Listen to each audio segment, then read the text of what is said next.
Le journal de la ville, le premier magazine de l'information provinciale.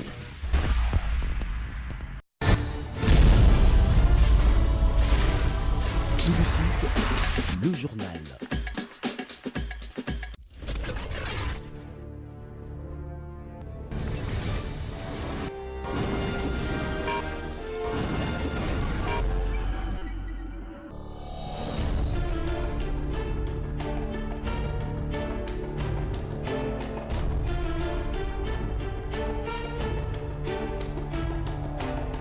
Bienvenue à cette nouvelle édition du journal de la ville. Mesdames et messieurs, voici les sommaires.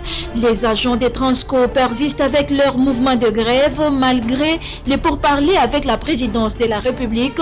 Ce mercredi 30 janvier, aucun bus Transco n'a été visible sur terrain. Une situation qui rend le transport difficile et la population en paye déjà le prix. Séance de travail ce mercredi 30 janvier entre le président de la République avec la plénière de la Commission électorale nationale indépendante conduite par Corneille Nangaa. La centrale électorale a fait part de ses préoccupations liées à la poursuite du processus électoral et s'apprête à présenter son rapport général sur les 3 scrutins du 30 décembre 2018 à l'Assemblée nationale. Initialement prévues pour le 18 mars prochain, les élections des sénateurs, gouverneurs et vice-gouverneurs ont été reportées pour le 26 mars 2019, à l'exception de provinces du Nord Kivu et du Maïndombe, dont la date reste maintenue. C'est la Commission électorale nationale indépendante qui l'a annoncé sans évoquer les raisons à la base de ces changements.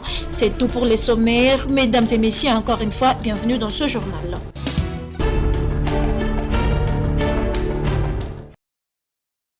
Trois jours se sont écoulés depuis la grève des agents de Transco à Kinshasa. Malgré les tentatives du gouvernement à résoudre cette situation, ce mercredi 30 janvier, toujours aucun bus sur les artères de la ville.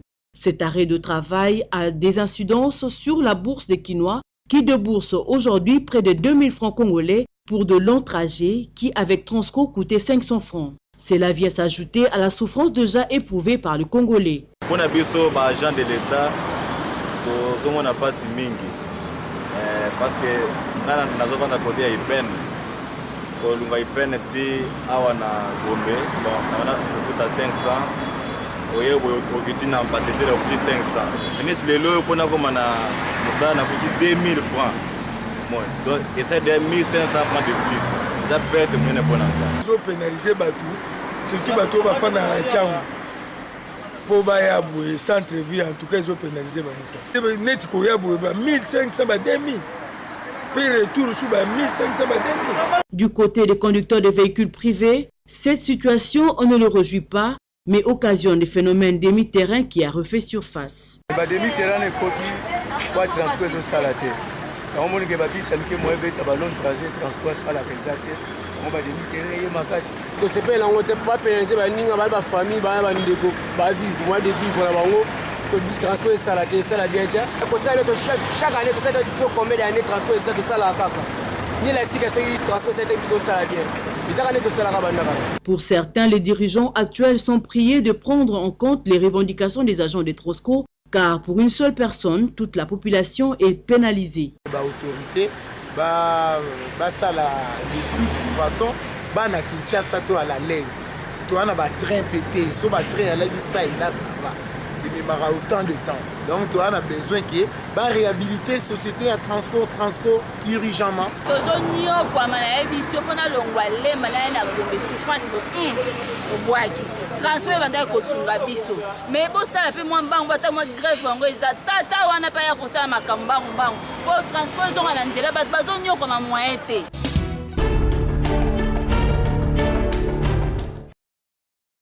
Après les élections présidentielles, législatives, nationales et provinciales, l'heure est à la recherche de nouveaux gouverneurs. Une floraison de candidats manifeste leurs ambitions alors que la clôture du dépôt des candidatures à la CENI intervient ce 4 février 2019. C'est lui qui va succéder à André Kimbuta Yango, le gouverneur sortant de la province de Kinshasa, en poste depuis avril 2007, fera face à des attentes immenses des Kinois qui sont en réalité des défis à relever. En effet, partout à travers Kinshasa, les quartiers sont envahis par d'immondices. Les projets initiés il y a quelques années par l'Union européenne n'a pas survécu après les transferts à l'administration provinciale du programme Paru. Des tas de déchets sont visibles partout, surtout dans le marché. L'exécutif provincial a tenté à plusieurs reprises de trouver des solutions en prélevant à la source un pourcentage dans les taxes payées au marché.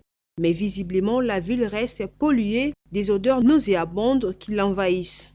Les infrastructures publiques, l'un des grands défis à relever. Plusieurs routes urbaines à Kinshasa nécessitent l'attention du gouvernorat. Certains chantiers initiés ne sont jamais achevés. C'est le cas du tronçon Bokassa, route universitaire, avenue Bongolo, route Nzolana et autres. D'autres sont devenus impraticables, rendant ainsi certains quartiers infréquentables du fait de l'enclavement. Certains se demandent d'ailleurs à quoi sert l'argent perçu comme impôts, taxes et autres redevances relevant de la province.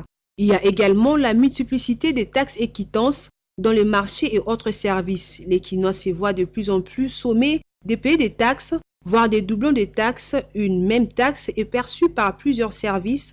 Les vendeurs au marché en font les frais chaque jour. Autre défi, c'est la faiblesse des aides en électricité. Plusieurs poches noires existent dans la capitale, ce qui accentue le phénomène de délestage qui empoisonne la vie des Kinois.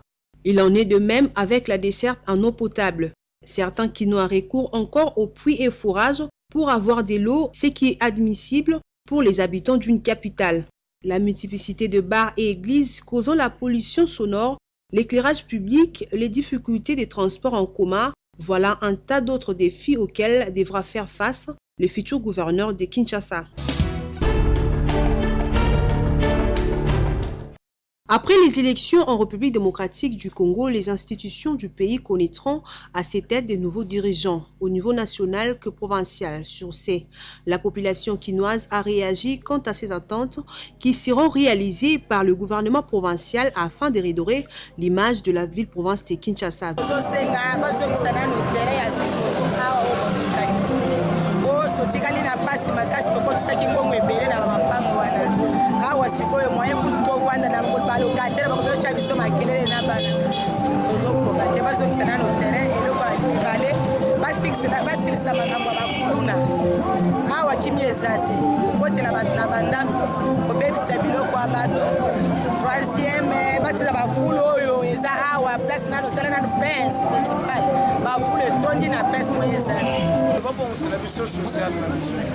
Salubrité elongwa na mboka na biso toza na posa ya tokutana na bakanivo ya basalite te makambo nyonso oyo babongisi oyo bakosala po babongisa totikana na basalite boyo bakende soki bakende bakendela biso tozala propriété na mboka oyo po tolingi sociale.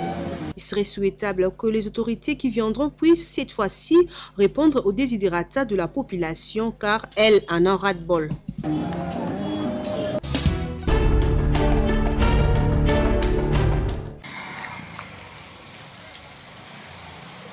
L'avenue Kabinda au croisement Plateau et Bokassa dans la commune de Kinshasa s'est transformée en un lac artificiel comme le démontrent ces images.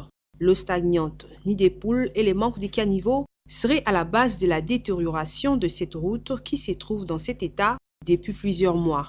Cette situation inquiète la population de cette contrée, d'où elle appelle l'implication des autorités urbaines. Comment comprendre une route qu'on avait aménagée plus d'une fois, mais ça se dégrade toujours? Qu'est-ce que je peux demander aux autorités?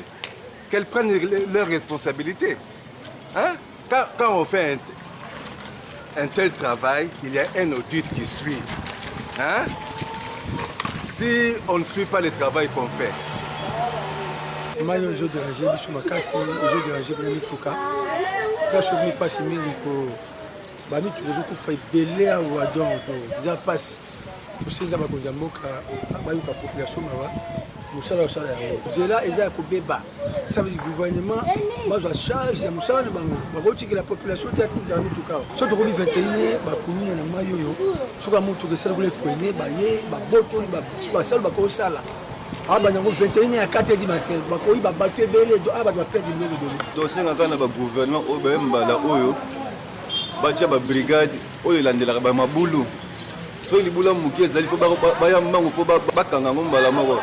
Libulu moko mukie na négligence tala ba catastrophe sali. Rappelons que selon les informations à notre possession, cet état de la route empêche également la bonne circulation de véhicules et certains tombent même en panne à force de l'emprunter.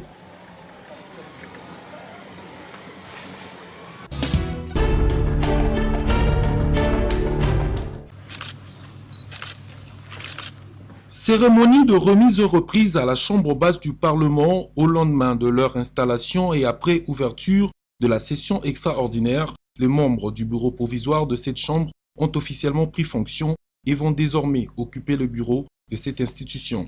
C'est dans une ambiance bon enfant et conviviale que l'équipe sortante dirigée par l'ancien speaker de l'Assemblée nationale, Aubin Minaku Njalanjoko, a passé le flambeau au doyen de la 3e législature de la 3e République, le patriarche Kyungu Akumwanza, lequel présidera provisoirement jusqu'à l'élection du bureau définitif, comme le veut la Constitution et le règlement intérieur. En matière de travail au sein des institutions comme l'Assemblée nationale, tout est réglementé et par les règlements intérieurs et par la Constitution. C'est tout ce que nous allons suivre ça convenablement. Je ne peux pas aller au-delà d'un mois. Donc c'est pendant cette charnière-là que nous allons mettre en place. D'abord, nous allons reconnaître les pouvoirs de chaque candidat, c'est ce qu'on appelle validation des mandats. Et puis après, nous allons mettre en place les différentes commissions de travail, notamment celle qui est la plus importante pour le moment, c'est la commission chargée de revisiter les règlements intérieurs de notre institution. Juste après la remise et reprise à la présidence de l'Assemblée nationale, ce fut le tour d'autres membres du bureau, dont les rapporteurs. Ici est de rappeler que l'équipe entrante aura pour mission la vérification et la validation de mandats des pouvoirs des députés nationaux nouvellement élus, l'élaboration et le vote du règlement d'ordre intérieur, ainsi que l'organisation de l'élection du bureau définitif de la représentation nationale.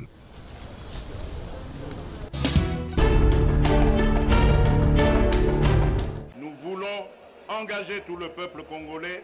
C'est avec satisfaction que la communauté nandé a vécu l'élection et l'investiture de Félix Antoine Tshisekedi Tshilombo à la magistrature suprême de la République. Dans une déclaration faite le mardi 29 janvier à Kinshasa, le peuple nandé attend voir le président élu restaurer l'autorité de l'État dans cette communauté meurtrie par l'insécurité et qui veut reprendre ses activités normalement et dans la paix. Excellence, Monsieur le Président de la République, chef de l'État, la communauté nandé a vécu avec satisfaction votre victoire aux élections présidentielles du 30 décembre 2018 et a assisté avec joie à votre investiture intervenue le 24 janvier 2019. Aussi, elle s'est jouée à toute la nation congolaise pour vous présenter ses sincères félicitations et vous promettre ce soutien sans faille dans l'accomplissement de votre programme. Excellence, Monsieur le Président de la République, depuis octobre 2014, les territoires et villes de Beni et de Lubero sont confrontés à une insécurité qui ne dit pas son nom et où les personnes humaines sont découpées à l'arme blanche et sont empêchées d'évacuer librement à leurs occupations. Ces populations meurtries et en détresse ont suivi attentivement votre discours d'investiture dans lequel vous avez affirmé sans atermoiement que vous allez vous employer à éradiquer rapidement ces groupes armés internes et étrangers. Excellence, Monsieur le Président de la République, ces populations entendent la matérialisation de cette parole. C'est dans cet espoir qu'elles attendent aussi les élections législatives, provinciales, locales et municipales. Au président Joseph Kabila Kabange, la communauté nandé le félicite d'avoir organisé les élections et permettre la passation civilisée du pouvoir en République démocratique du Congo.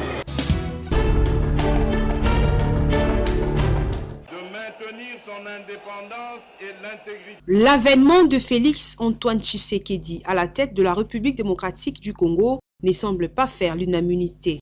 Alain Bolodjoa, analyste politique indépendant, donne ici son point de vue. Le plus grand défi, c'est d'abord c'est créer une image comme vous le savez, il a été mal élu. Il ne bénéficie pas d'une légitimité sociologique comme telle.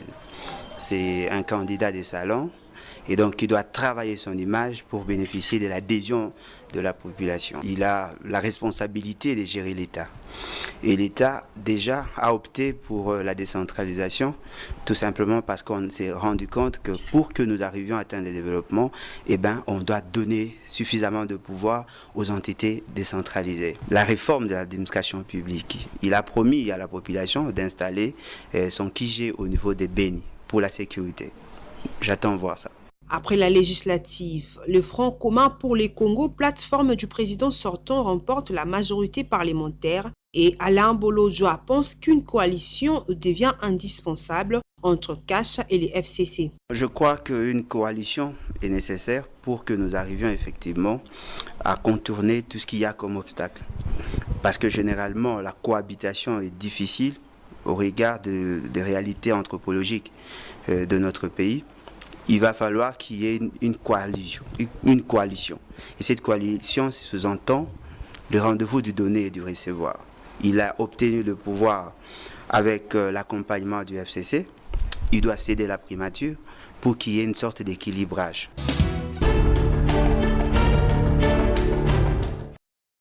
Les présidents du bureau provisoire de l'Assemblée provinciale de Kinshasa, l'honorable Sapou Kalimasi et Bondo Dia Banema Paul Gérard, invitent les honorables députés élus de la ville de Kinshasa à prendre part à la séance plénière qui aura lieu ce jeudi 31 janvier 2019 à 11h au siège de la dite institution, située au numéro 3554 de l'avenue Colonel Ebea dans la commune de La Gombe.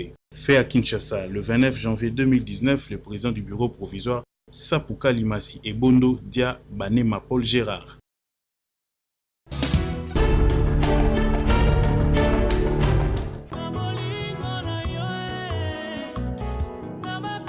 La famille du feu colonel Médard Mwamba a la profonde douleur d'annoncer aux membres des familles amis et connaissances la mort de leur mère, Gertrude Chioyo, mort survenue à Kinshasa en date du 18 janvier 2019. Le programme des obsèques se présente de la manière suivante. Ce vendredi 1er février, levée du corps de la morgue de l'hôpital général de référence de Kinshasa, ex-Mamaemo, et exposition en la salle polyvalente IPECO, Binza Ozone, Vert Barré, référence Kadeko. Le samedi 2 février, une inhumation au cimetière de Mbenteke Fouti à 13h.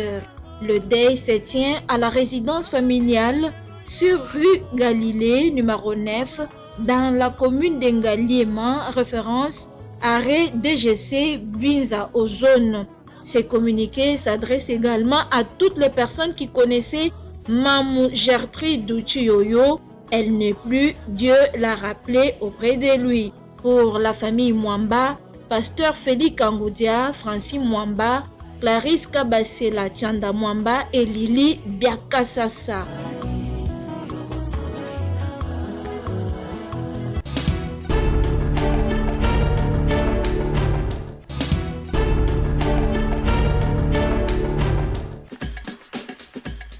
Ainsi s'achève cette édition du Journal de la Ville. Mesdames et messieurs, merci de l'avoir suivi. Le prochain numéro est prévu pour ce jeudi et d'ici là, portez-vous bien.